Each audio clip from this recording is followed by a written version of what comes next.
नमस्कार। जय श्री राम, जय भारत। पैंतरा पैंतरा पैंतरा पैंतरा, अंदर भी बाहर भी। बाहर नवाब मलिक और केवी गोसावी, सैम और भी न जाने कौन कौन हलफनामा देते फिर रहे हैं कि एनसीबी वालों ने उनसे 25 करोड़ की रिश्वत मांगी और 18 करोड़ रुपए पे बात फिक्स हो गई, जिसमें 8 करोड़ समीर वानखेड़े को देना था। मैं ये पूछना चाहता हूँ कि पहली बात तो अगर वो दोषी नहीं था तो रिश्वत की ऑफ़र क्यों दी गई दोनों तरफ से, मैं मान लेता हूँ। और अगर दोषी नहीं था तो उसे पकड़ा क्यों, मेडिकल क्यों कराया। तीसरी बात, शाहरुख खान जी के लिए 18 करोड़ रुपए भी 18,000 के बराबर हैं। अगर भूखमरी के शिकार हैं तो मैं नहीं कह सकता, लेकिन 18 करोड़ तो उनके इतने होते सोते आगे पीछे लोग हैं कि 18 करोड़ तो 18 मिनट भी नहीं लगना था, वो दे देते, छूट जाते और फिर इनका स्टिंग करके इनको फंसाते। नहीं 18 करोड़ तो बयाने का 2-4 करोड़ भी दे देते और फंसा लेते, इनको स्टिंग कर लेते। अब गवाह ने ये कहा कि ऐसी ऐसी बात है, एक हलफनामा बनाया, मतलब एफिडेविट, शपथ पत्र, और सेशन कोर्ट में लगा दिया, जिसकी कोई वैलिडिटी नहीं होती है। इसके लिए उसको प्रॉपर इंटरवेंशन एप्लीकेशन लगानी पड़ेगी और पुलिस के सामने 161 का बयान देना होगा और उसके बाद से 164 का बयान मजिस्ट्रेट के सामने कलमबंद किया जाएगा। मान लीजिए पुलिस उसका बयान नहीं कराती है या एनसीबी वाले नहीं कराते हैं, तो वो डायरेक्ट इस बात के लिए रिट लगा सकता है, डायरेक्ट दरखास्त लगा सकता है कि मेरा 164 का बयान कोर्ट में दर्ज किया जाए और पुलिस को या जो भी कंसर्न अथॉरिटी हैं उनको डायरेक्शन दिया जाए कि हमारा 161 का बयान करें, 164 का बयान कोर्ट के सामने कराएं। मेरे पास इतने फलाना फलाना सबूत हैं कि मैंने ये सुना है। मुझे ये नहीं कह रहा है कि मैंने बात किया या मेरे को किसी ने कहा, उसने वो कह रहा है किसी प्रभाकर जिसने हलफनामा दिया है, वो है वो केवी गोसावी का जो पंच गवाह था उसका बॉडीगार्ड है और वो कहता है कि वो बात कर रहा था किसी सैम नाम के व्यक्ति से और वहाँ पे 18 करोड़ की डीलिंग हो रही थी। इसमें एनसीबी और उनकी टीम कहाँ से आ गई। खैर, नवाब मलिक, बाहर के पैंतरे बता रहा हूँ अभी आपको। नवाब मलिक जी, उनको दर्द किस बात का है, क्योंकि एनसीबी ने उनके दामाद श्री समीर खान जी को खूंटे पे बैठा दिया, 8 महीने तक अंदर रहे खूंटे पर इसी ड्रग केस में। तो वो कल्पे हुए हैं। अब अपना तो पद छोड़ के गए नहीं और ये भी कहने लगे, अल्पसंख्यक मंत्री भी हैं, वो कहने लगे कि भाई ये बड़ा मतलब जुल्म हो रहा है, अल्पसंख्यक मुसलमान होने का ये नुकसान है, फलाना है, ढिकाना है। जब इससे भी पेट नहीं भरा तो समीर वानखेड़े की पारिवारिक पृष्ठभूमि को लेके उनके निजता में दखलंदाजी करना, उनकी पत्नी के विषय में अंत संट उलूल जुलूल लिखना बोलना, उनकी माता पिता पूरे परिवार के खिलाफ उल्टा सीधा बोलना, यहाँ तक कि ये साबित करने का प्रयास बिना किसी सबूत के कि समीर वानखेड़े तो दलित है ही नहीं है और दलित कोटे में वो अफसर बन गए।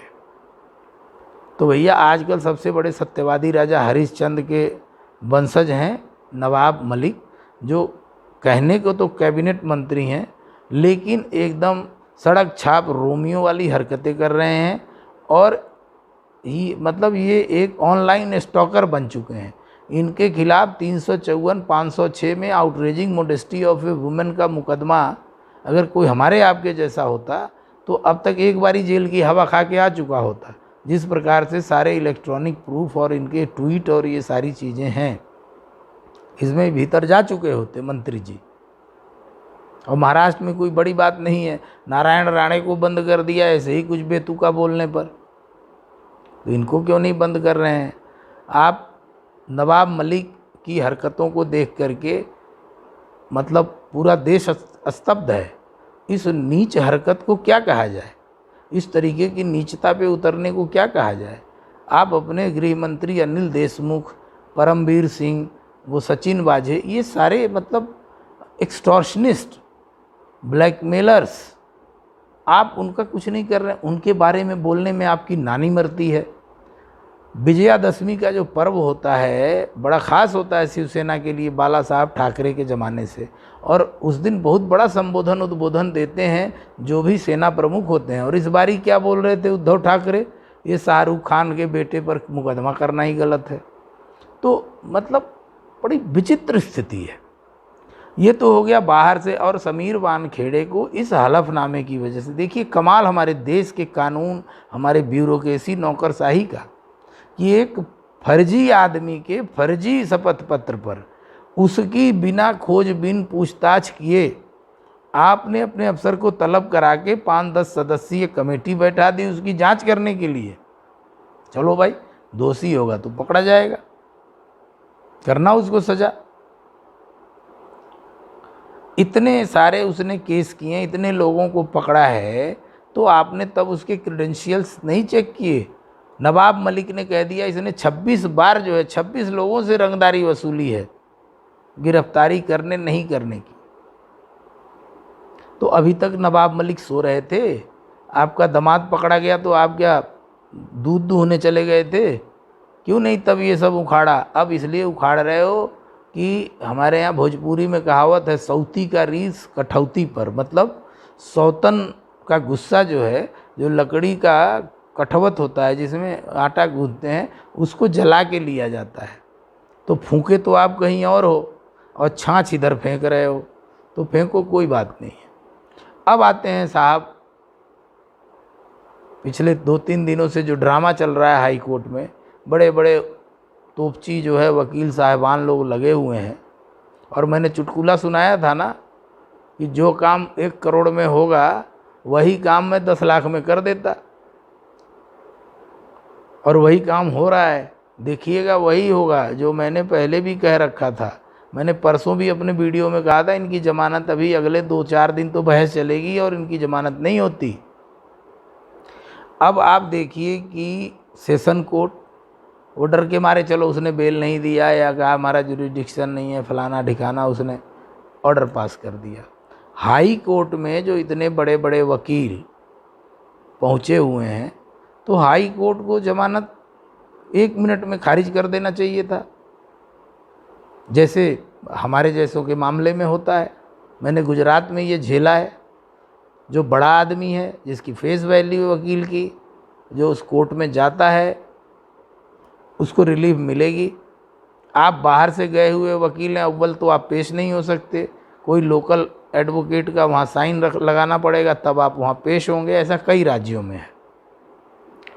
और अगर आपने बोलने की कोशिश की, और वैसे भी वहाँ कितने तोपची वकीलों, सीनियर एडवोकेट फलाना गुजरात में, वहाँ अगर कोई चीटिंग का मुकदमा है तो जज इम्पोज करते हैं, ये रिकवरी करा दो, इतने पैसे दे दो तो बेल देंगे कंडीशनल। अरे भैया, अगर उसकी बेल बनती है तो दो, कागज़ देखो पुलिस का, चार्जशीट देखो, अगर बनती है तो दो, नहीं बनती है तो रिजेक्ट करो। समझौता क्यों करा रहे हो? You are not suppose to DLSA, मतलब जो लीगल सर्विसेज एक्ट है अथॉरिटी, वो तो आप हो नहीं, आप जज हो यार, आप करो, ख़त्म करो। नहीं जी साहब, नहीं करेंगे, और नहीं तो उल्टा धमकाएंगे वकीलों को।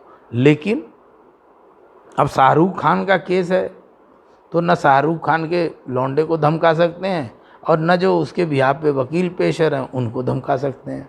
तो भाई बड़े बड़े वकील हैं, उनका भी बड़ा रोल होता है हाई कोर्ट के और नीचे के जजों के, मतलब खैर मकदम में। अब इस चीज़ को मैं क्या बताऊं, मैं भी इसी फ्रेटर्निटी से हूं। बाकी आप सब समझ ही रहे हैं, सारे लोग समझदार हैं और वकील भाई तो सब समझ रहे हैं। तो इसलिए ये जो है अमित देसाई, मान शिंदे, अपने दिल्ली के मुकुल रोहतगी साहब, तो ये सब लोग लगे हुए हैं बहस में, करांजा वाला और पता नहीं कौन कौन वाले सब लोग लगे हुए हैं, और बहसें चल रही हैं, मार फाइल पे फाइल, कागज़ पे कागज़। 2 दिन से 3 दिन से जो है सुनवाई चल रही है। रोहतगी साहब आए, बड़ा लहाम सहाम, एकदम हंगामा मच गया। किसी नेशनल चैनल पे कोई न्यूज़ नहीं है, बड़े बड़े वकीलों की बातें, ये हो जाएगा, इसको तो बच्चा है, छोड़ देना चाहिए। अब देखिए कोर्ट के अंदर का पैंतरा, पहले अमित देसाई ने क्या बहस की, या मान सिंधे ने, कि हमारे क्लाइंट के पास पोजीशन में कुछ नहीं पकड़ा गया, चैट 2018-19 का है, फलाना है, ढिकाना है, मैं एकदम निर्दोष है, इसको छोड़ दिया जाए। गलती हो गई, गलती वलती नहीं मानी, मतलब हर जगह एनसीबी को फुल बुली किया। बाहर एनसीबी के खिलाफ तो सारा चल ही रहा था, इधर इन्होंने चक्कर चला करके समीर वानखेड़े को भिजवा दिया दिल्ली, ये यहाँ से भागे तो जमानत हो। और वहाँ उसके जो ज्ञानेश्वर सिंह अफसर हैं, उन्होंने उसी के खिलाफ जांच बैठा दिया, यहाँ इसने मांगा होगा।